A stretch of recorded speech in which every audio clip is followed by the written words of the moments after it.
पिछले कुछ अरसे से अर्ज़ पाक में ये चलन ही चल पड़ा है कि जो बात ना मानी जाए उसको बेज़ोर बाजू बनवा लिया जाए या शब खून मारा जाए।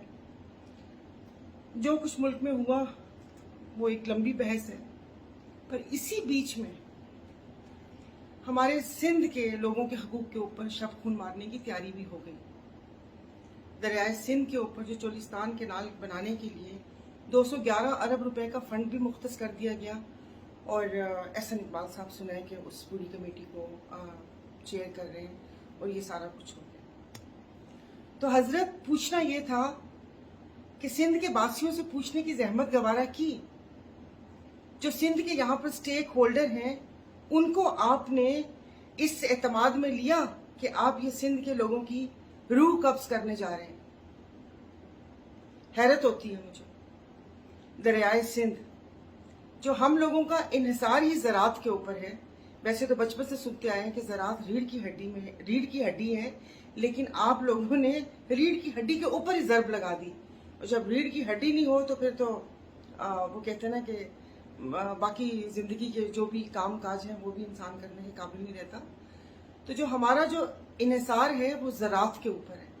हमारे माल मवेशी, पीने का पानी, हर चीज़ उस दरियाए सिंध से आती है। हम लोग तो वैसे ही टेल पे बैठे हुए हैं, क्या वो सांगड़ हो, उमरकोट, मीरपुर खास, बदीन, ठट्ठा, यहाँ पर तो पानी वैसे ही काम आता है।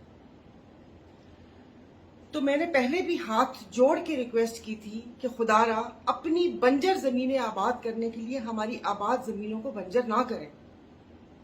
मैं ये फेडरेशन से मुखातिब हूं कि खुदा जाने ये इस किस्म के मशवरे, कोई थिंक टैंक है, आप सही तरीके से उनका कोई दिमागी मुआयना करवाएं जो इस किस्म के मशवरे देता है कि जो हम लोगों की बका है। देखें, जब बका के ऊपर बात आ जाती है तो फिर बात बहुत दूर तक जाती है। अभी भी हम लोगों के सिंध बेदारी मार्च हुआ था और उस पर बहुत सारे हम लोगों के जलसे और इस बात पे लोगों का एक ही पेज नहीं कहूंगी, एक ही झंडे तले जमा है हम लोग। तो मेरी आपसे रिक्वेस्ट है कि खुदा के वास्ते इसके ऊपर नजरसानी करें और हम लोगों को हमारे जो जीने का हक है वो ना छीने। क्योंकि अब ये जिस तरीके से ये तहरीक चल पड़ी है और अगर अपनी इस बात के ऊपर बजोरे बाजू और ताकत के जोर के ऊपर कायम रहेंगे तो फिर जाहिर है फिर ये तहरीक रुकेगी नहीं। क्योंकि लोगों की बका का मसला है कि पानी नहीं होगा, वो तब भी मरेंगे और अपने हक के लिए आवाज उठाएंगे।